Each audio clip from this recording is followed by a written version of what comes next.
عجیب حال ہے آج ہمارے وطن عزیز کا۔ ایک طرف بجلی، پانی، سڑک اور روٹی کپڑا مکان کا نعرہ بلند کیا جاتا ہے اور دوسری جانب غور کیا جائے تو ملک میں بے شمار لوگ ان سہولیات سے محروم نظر آتے ہیں، جبکہ مذکورہ چیزوں کی تکمیل کے بغیر کوئی بھی ملک ترقی یافتہ نہیں کہا جا سکتا، اور حکومت وقت کی سب سے پہلی ذمہ داری ہے کہ وہ ان چیزوں کو پایا تکمیل تک پہنچائے۔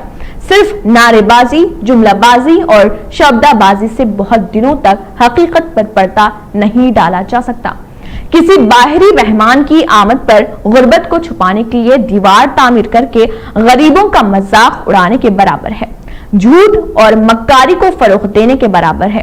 وقتی بھلے ہی جھوٹ سچائی پر فوقیت حاصل کر لے، مگر ایک دن جھوٹ کا پردہ فاش ہونا ہے اور سچائی و حقیقت کو کھل کر سامنے آنا ہی ہے، اور آج وہی حال ہے۔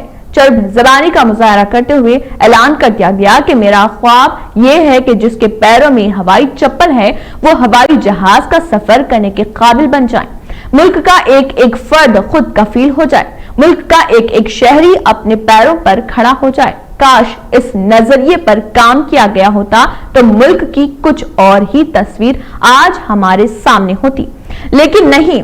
اس نظریے کو صرف ووٹ حاصل کرنے کے لیے عوام کے سامنے پیش کیا گیا، جس کا نتیجہ یہ نکلا کہ پیروں میں ہوائی چپل پہننے والا شخص آج ہزار کلومیٹر تک پیدل سفر کر رہا، کہیں جنگلی جانوروں کا سامنا کر رہا، کہیں پولیس کے ڈنڈے کھا رہا، کہیں لو کے تھپیڑے کھا رہا، کہیں بھوک اور پیاس سے نبرد آزما ہے، کہیں زندگی اور موت سے جنگ لڑ رہا اور اس جنگ میں ہار کا سامنا کر رہا۔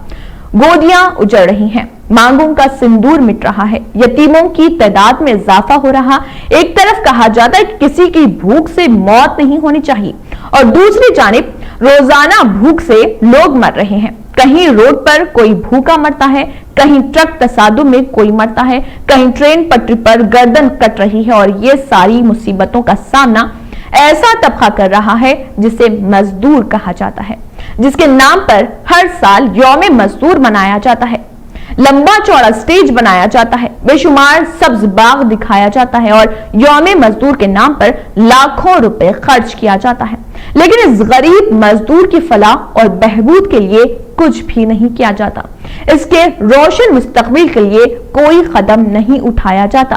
غرض یہ کہ انہیں مزدور سے مجبور بنا دیا گیا۔ پوری دنیا اس سے باخبر ہے کہ جب بھی کوئی ناگہانی صورتحال پیدا ہوتی ہے تو کمزور طبقہ سب سے پہلے اس کی زد میں آتا ہے، تو پھر اس کمزور طبقے کی خوشحالی کے لیے آخر کیوں کچھ بھی نہیں کیا جاتا؟ اور جب کچھ نہیں کیا جاتا ہے تو کیوں غریبی کے خاتمے کی آواز بلند کی جاتی ہے؟ اب تو یہ محسوس ہوتا ہے کہ حکومت غریبی کو نہیں بلکہ غریبوں کو ختم کرنا چاہتی ہے۔ آج ملک کے جو حالات ہیں وہ انتہائی افسوسناک ہیں۔ روزانہ لوگ منزل کے قریب پہنچ کر لوٹ جا رہے ہیں۔ 4 دن کی بھوکی پیاسی ماں دم توڑ دیتی ہے اور 1.5 سال کا بچہ ماں کی چادر اور اونی پکڑ کر کھینچتا اور کھیلتا ہے۔ اس بچے کو یہ نہیں معلوم ہے کہ میری ماں کا آنچل اس وقت میری ماں کا کفن بن چکا ہے۔ اب تو لگتا ہے کہ غریب ہونا جرم ہے، مزدور ہونا جرم ہے، بے سہارا اور کمزور ہونا بہت بڑا قصور ہے، اور ایسے بے سہارا و کمزور غریب مزدور کی مجبوری کا ناجائز فائدہ اٹھانا بہت بڑی چالاکی اور ہوشیاری ہے۔ چاہے حکومت کی ناقص پالیسی ہو یا کوئی بھی موقع ہو، گھوم پھر کر مار کمزور اور مزدور طبقے پر ہی پڑتی ہے۔ بہت سا ایسا موقع بھی آتا ہے کہ زبردست فائدہ ہوتا ہے، لیکن اس موقع پر محروم رہنے والا طبقہ بھی مزدوروں کا ہی رہتا ہے۔ آخر ایسا کیوں؟ آج جب کورونا وائرس کی وبا پھیلی تو اس کی مار بھی مزدوروں پر ہی پڑی۔